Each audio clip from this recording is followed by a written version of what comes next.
A very good afternoon and welcome to Midday News. Top developing news at the top of one coming up in the next 30 minutes. I'm Ashwarya Kapoor with you. Let us start the news bulletin with the headlines. Lawmakers can practice as advocates, says the Supreme Court. Dismisses plea seeking ban, says the Bar Council of India rule does not prohibit it.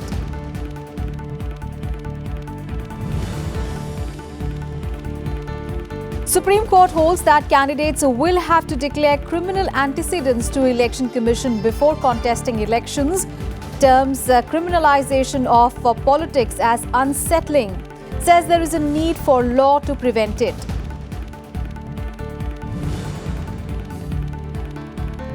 Two people killed in rain-related incidents in Himachal Pradesh, taking the total death toll to 8 in the state. Most rivers swell. Red alert issued in Punjab. Rains in Delhi and Haryana.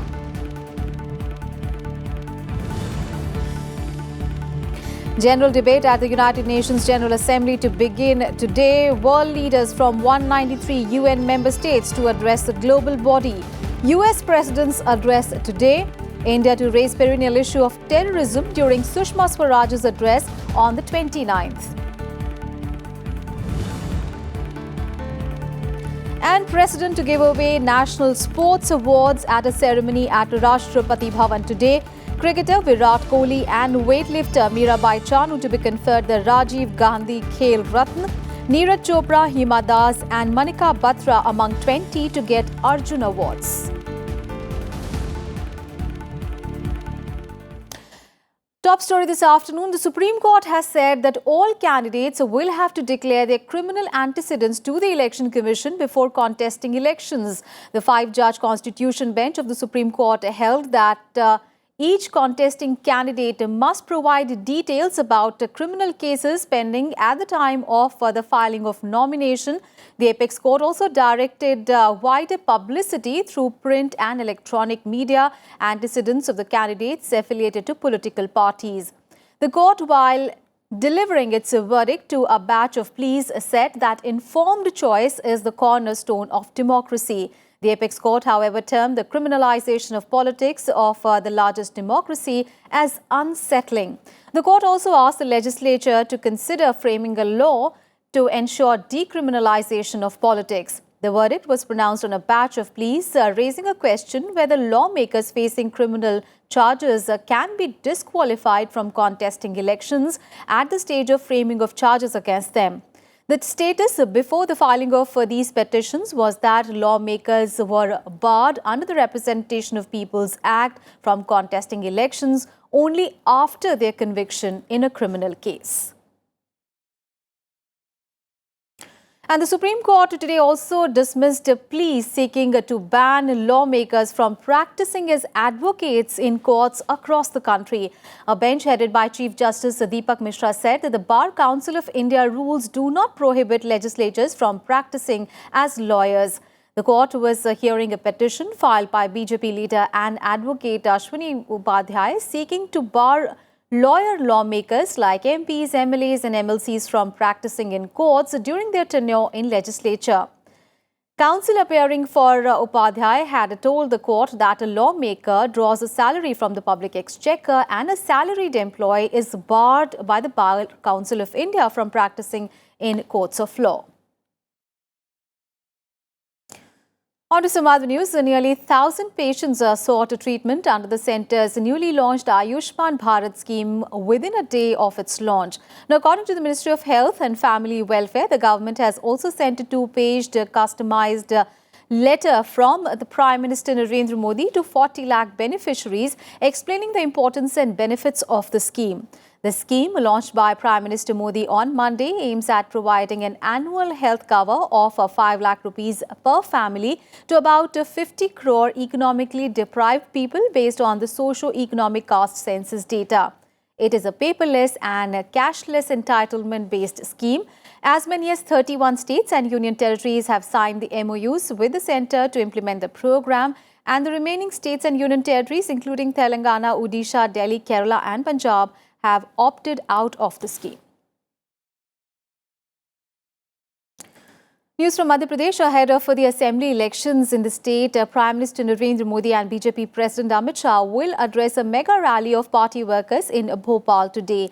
Elaborate security arrangements have been made at the event at the Jambori Maidan in Bhopal.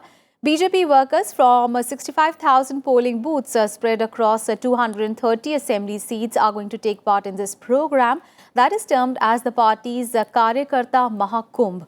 The event that is being held on the birth anniversary of Bharatiya Jansangh co-founder Pandit Deen Dayal Upadhyay is touted to be the world's largest congregation of political workers. The venue has been named as the Atal Mahakumbh Parisar in the memory of former Prime Minister Atal Bihari Vajpayee. And an exhibition to showcase the journey of a BJP stalwart has also been set up at the rally site.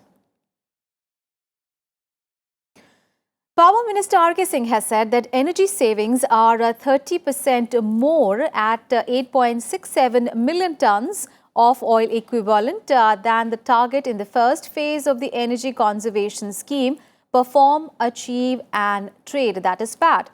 The minister added that PAT Cycle 1, more than 400 large industries from key energy intensive sectors in India took measures to improve energy efficiency during the last 3 years. He maintained that this systematic effort resulted in energy savings worth 9,500 crores annually. The PAT scheme is mandatory for all designated consumers notified by the Bureau of Energy Efficiencies, and it is one of the major initiatives under the National Mission for Enhanced Energy Efficiency. The PAT scheme is a market-based mechanism to reduce specific energy consumption in energy-intensive sector. The scheme has been extended to over 800 designated consumers covering 13 sectors. The Make in India initiative introduced to boost national economy by Prime Minister Narendra Modi is celebrating its 4th anniversary today. The Make in India program was launched on 25th of September 2014 with an aim to make India a global hub for manufacturing, research and innovation by encouraging both multinational as well as domestic companies to manufacture their products within the country. Make in India depicts an advancement of the government's mindset, transference from issuing authority to business partner, in keeping with the Prime Minister's promise of minimum government and maximum governance. Union Minister of State for Parliamentary Affairs Arjun Ram Meghwal on Monday inaugurated a 2-day national orientation workshop on National e-Vidhan application. Now, Meghwal also launched the new website of NEVA and administered the Swachhta pledge to over 200 delegates there. The delegates included senior officers from the secretariats of Lok Sabha, Rajya Sabha, 31 legislative assemblies and 7 legislative councils from across the country. Now, NEVA is a member-centric, decentralized digital application that makes information available on the digital platform about day-to-day functioning of the legislative houses. Meghwal also said that digital intervention is a big step towards increasing transparency, accountability and checking corruption in the functioning of the house. अगर system paperless हो जाए और चीजें mobile पे या tablet पे आ जाए तो एमपी ज्यादा काम कर सकता है, ज्यादा काम कर सकता है। इसी दिशा में हम बढ़ रहे हैं ना, हम शायद इसी दिशा में आगे बढ़ रहे हैं अब कि ऑफिस पेपरलेस हो जाए एमपी का, एमएलए का, एमएलसी का, और चीजें मोबाइल पे आ जाए, टैबलेट पे आ जाए तो तेजी से काम कर सकते हैं।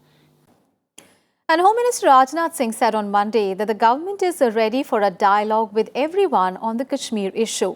The Home Minister asserted that terrorism in Kashmir Valley is Pakistan-sponsored, adding that all security agencies were working in coordination in Jammu and Kashmir. Addressing a press conference after chairing the Central Zonal Council meeting in Lucknow, Home Minister Rajnath Singh said that issues like upgrading existing roads, combating left-wing extremism and modernization of police forces were discussed in the meeting. The meeting was attended by the Chief Ministers of Uttar Pradesh and Uttarakhand and representatives from Chhattisgarh and Madhya Pradesh. The Central Zonal Council aims at addressing common concerns of the participating states. आज की बैठक में परिषद की पिछली बैठक के 9 ऐसे आइटम्स हैं जो कि अनरिजॉल्व है, और स्टैंडिंग कमेटी से आए 13 नए इशूज हैं। कुल मिलाकर 22 यानी 22 ऐसे सारे आइटम्स हैं। Let's get you all the weather updates now. Well, 2 more people have been killed in rain-related incidents in Himachal Pradesh, taking the total death toll in the state to 8. Incessant rains continue to pound several northern states, including Punjab, Haryana and Jammu and Kashmir. And water levels in most of the rivers in Himachal Pradesh is also running above the danger mark.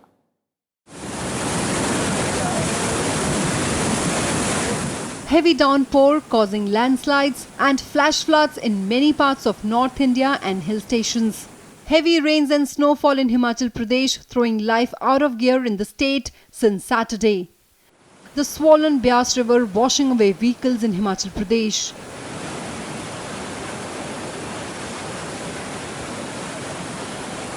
Several houses also swept away in the flash floods. Water levels in rivers rose across the state, with the level in Pong Dam nearing danger mark. A high alert has been sounded for many districts. So far, 126 roads have been reportedly affected by landslides. All government and private educational institutions remained closed for the second consecutive day on Tuesday. बहुत बारिश हो रही है, इसने बहुत बुरा हाल करके रखा है रोड पे भी, सब जगह, और पहाड़ों में तो लैंडस्लाइड हो रहा है, बहुत पत्थर वगैरह गिर रहे हैं। हमने हिमाचल प्रदेश में इस बात के लिए आग्रह किया है, जो लोग हिमाचल के रहने वाले हैं उनसे भी, और उसके साथ साथ में हिमाचल में बाहर से जो लोग आए हैं उनसे भी इस बात के लिए आग्रह किया है। खासतौर से एडवाइजरी भी हमने जारी की है, डिस्ट्रिक्ट एडमिनिस्ट्रेशन को भी इस बारे में अवगत कराया है कि जो लोग जहां जिस रूप में हैं सुरक्षित हैं उसी स्थान पर बने रहें, और उनके लिए जो भी मदद करने की आवश्यकता होगी प्रशासन और स्थानीय जनता हिमाचल प्रदेश की सरकार के माध्यम से जो और व्यवस्था हो पाएगी उनको वहीं पर वो व्यवस्था देने की हम कोशिश कर रहे हैं। Normal life was thrown out of gear in Punjab too due to the incessant rains, prompting the state government to issue a red alert. The Indian Army is on standby in the state after the Beas, Ravi and Satluj are overflowing. Educational institutions also remained closed. Rainfall also damaging cotton and paddy crops in Karnal.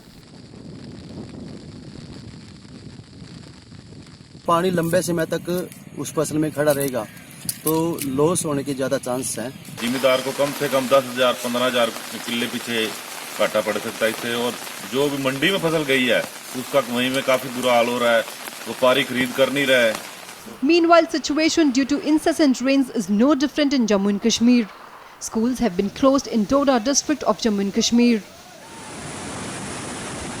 Uttarakhand too is witnessing continuous spell of heavy rain since the last 4 days. Roads leading to Badrinath, Kedarnath and Yamunotri have been blocked, affecting the Char Dham Yatra. Rains also lashed the national capital and caused heavy waterlogging in many parts of the city. While Kerala is recovering from the heavy rains that caused the century's worst floods, another alert has been issued. We have issued isolated heavy rainfall warning for Kerala, and especially the hilly tract will get more rain.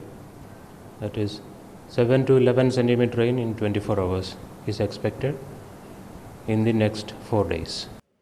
The Indian Meteorological Department has predicted heavy rainfall for Kerala, Uttar Pradesh, Punjab, Haryana, Delhi, Assam, Meghalaya, Chandigarh, Uttarakhand and Himachal Pradesh in the next 2 to 3 days. Bureau Report, Rajya Sabha TV. We'll slip into a very short break here. We'll be right back with more news.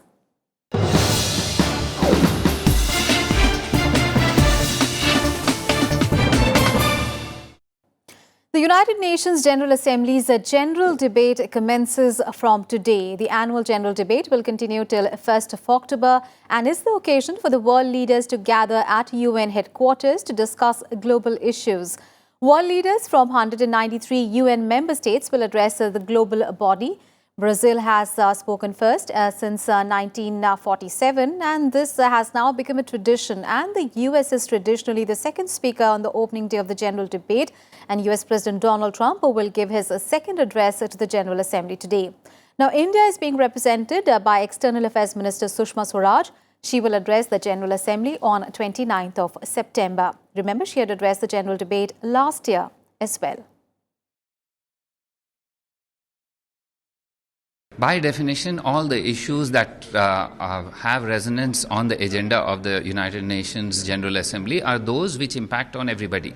So, climate action, climate change, environment are top of the agenda. In addition, as a developing country, we would like development cooperation, sustainable development as another major area. And increasingly, health issues are becoming important. Terror is a perennial threat. Terror will be addressed in strong terms in multiple fora. An earlier External Affairs Minister Sushma Swaraj held a series of bilateral meetings with several of her foreign counterparts on the sidelines of the high-level session of the 73rd UN General Assembly that kicked off on Monday. Now, during the meeting, Sushma Swaraj discussed a host of issues, including trade, investment and capacity building with her counterparts. Sushma Swaraj also met her counterparts from Colombia, Spain, Morocco, Liechtenstein and Nepal. She also met with the High Representative of the EU for Foreign Affairs, Federica Mogherini. Sushma Swaraj also met US President Donald Trump and exchanged pleasantries with him during a high-level event on counter-narcotics, which was hosted by the US at the UN. During the interaction, Donald Trump reportedly asked Sushma Swaraj to give his regards to his friend, Prime Minister Narendra Modi. PTI reports that at the conclusion of the event, US Ambassador to the UN, Nikki Haley, warmly hugged Sushma Swaraj and introduced the External Affairs Minister to President Donald Trump. And Sushma Swaraj reportedly informed Trump that she had brought greetings from PM Modi. And responding to Sushma Swaraj's greetings, Donald Trump is reported to have said, "I love India, give my regards to my friend, PM Modi." Sushma Swaraj also attended the Nelson Mandela Peace Summit on Monday. And during the summit, South Africa gifted the United Nations a statue of Nelson Mandela to honor the late president and anti-apartheid hero's 100th birthday. Still beset with conflicts, terror and hateful ideologies that are transcending borders and impacting our lives. No one should be allowed to support terror or its perpetration. Our collective survival as a global family requires that the wisdom of pioneering leaders such as Mandela should remain as our moral compass. Let us share this planet as one. Let us make a better world for our children. And during the week, Sushma Swaraj is scheduled to hold more bilateral meetings with several of her foreign counterparts and also attend several multilateral meetings such as SAARC and BRICS during the hectic week. On to all the international news now. Prime Minister Narendra Modi has congratulated Ibrahim Mohammad Solih on his victory in the Maldives presidential elections. A statement from the Prime Minister's office said that PM Modi conveyed his good wishes for the strengthening of democracy, peace and prosperity in the Maldives under the leadership of Solih. PMO also added that the two leaders have agreed to work closely together to further strengthen the close, friendly and good neighbourly relations between the two nations. And in return, Solih has thanked the Prime Minister for his greetings and good wishes. The Maldives opposition leader on Sunday won the polls, defeating incumbent Abdullah Yamin.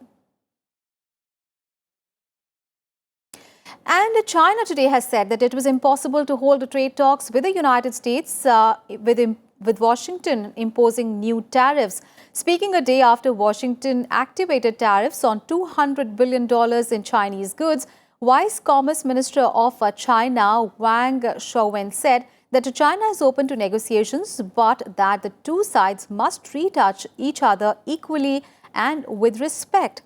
U.S. Treasury Secretary Steve Mnuchin had invited Chinese officials to hold new talks, but President Donald Trump's latest warnings that another $267 billion of goods are being lined up to appear to have scuttled that effort.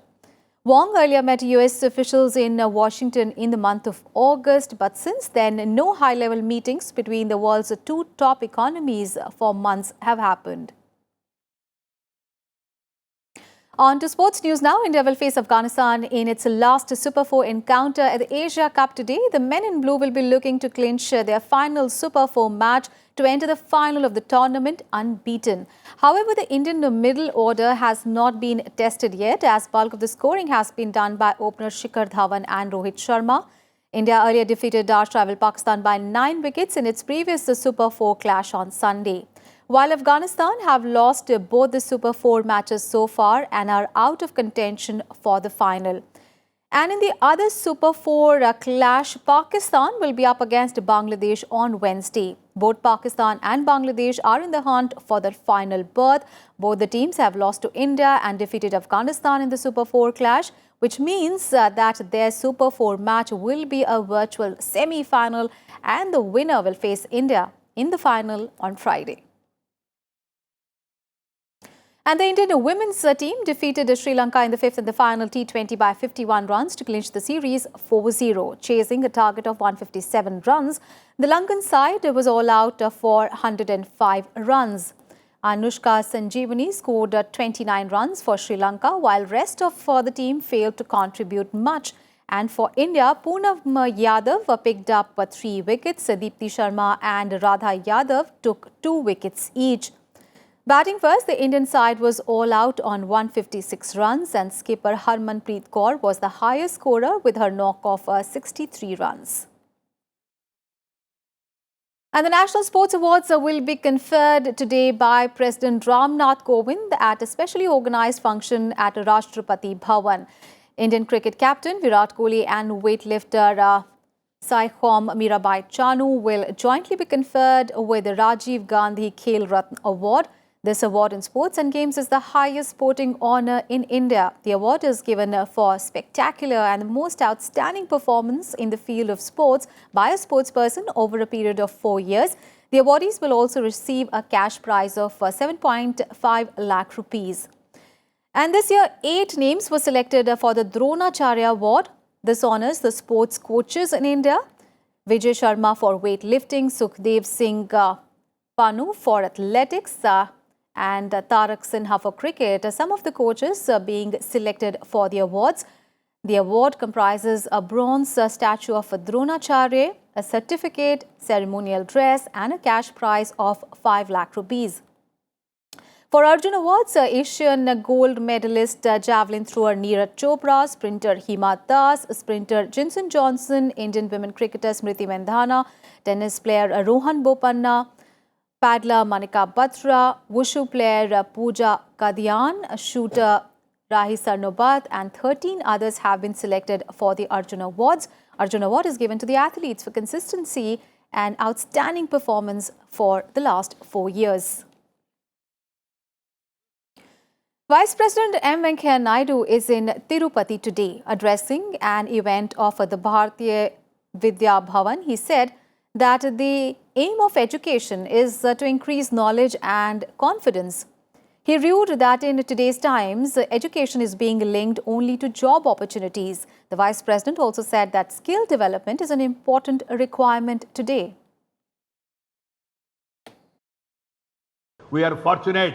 The entire world economy is going slow down and Indian economy is moving up. World Bank, World Economic Forum, ADB, International Monetary Fund, Moody ratings, everybody is saying India is going to become a strong economy. We are fortunate to be there in that period. It is our duty, our endeavor, all of us today to work together, work hard, join Government of India, Government of the state and universities and institutions together and make people to participate in public programs so that we can make a strong and stable and prosperous nation.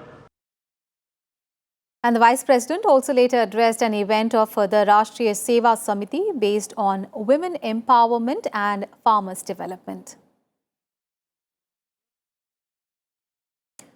And today is the birth anniversary of Bharatiya Jan Sangh leader Pandit Deen Dayal Upadhyay. He became the president of the Jan Sangh in December 1967. Vice President M. Venkaiah Naidu paid tributes to him and called him a profound philosopher, organizer par excellence and a leader who maintained that the highest standards of personal integrity are important. He added that Deen Dayal Upadhyay's life was a reflection of his trials in his early childhood. He said that his views on integral humanism were that it is essential that we think about our national identity, without which there is no meaning of independence. And Prime Minister Modi also paid a tribute to him through a message on Twitter. आज 25 सितंबर है। पंडित दीनदयाल उपाध्याय जी की जन्म जयंती का अवसर है। सर्वजन हिताय सर्वजन सुखाय अंत्योदय का सिद्धांत ये उनकी देन रही। उन्होंने पूरी शक्ति संगठन को वैचारिक अधिष्ठान देने की, कार्यकर्ता के निर्माण में, संगठन के विस्तार में अपने जीवन का अधिकतम कार्यकाल करवा दिया। And that's it in this edition of Midday News. Thanks for watching.